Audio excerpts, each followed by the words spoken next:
कुछ गुणगान करने जा रहे हैं।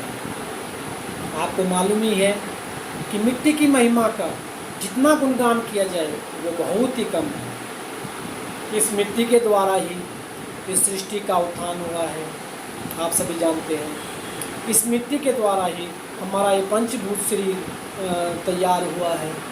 इस मिट्टी में ही खेल के हम इतने बड़े हुए हैं। इस मिट्टी की जितना वर्णन किया जाए बहुत कम है।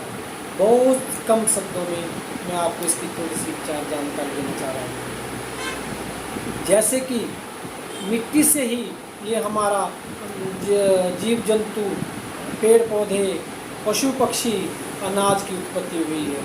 अगर मिट्टी ना होती तो आज हमारा ये शरीर भी ना होता। मिट्टी ना होती तो आज ये पूरी सृष्टि ना होती। मिट्टी के द्वारा ही हमें आज स्वच्छ पानी प्राप्त हो रहा है।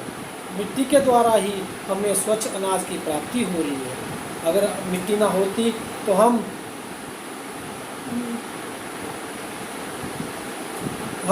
स्वस्थ जीवन व्यतीत ना कर सकते, क्योंकि मिट्टी ही हमारी ऑक्सीजन को शुद्ध करने का कार्य करती है।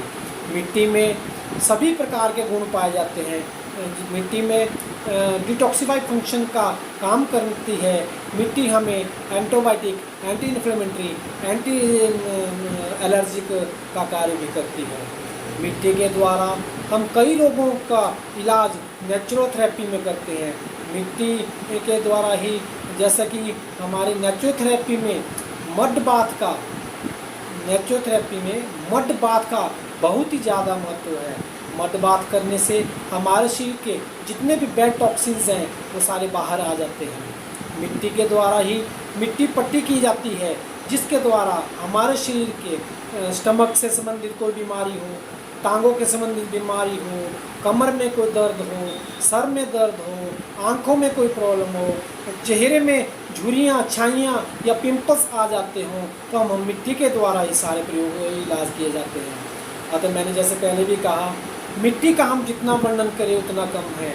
जैसा कि महात्मा गांधी जी ने भी अपनी पुस्तक चलो प्रकृति की ओर में मिट्टी का वर्णन किया हुआ है। उनके द्वारा भी जब उनकी बकरी की टांग टूट गई थी तो उन्होंने मिट्टी का लेप लगाकर उसकी टांग को ठीक किया था।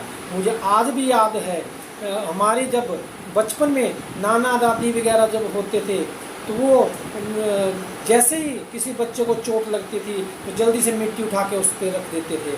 वो उसी वक्त कार्य करते हुए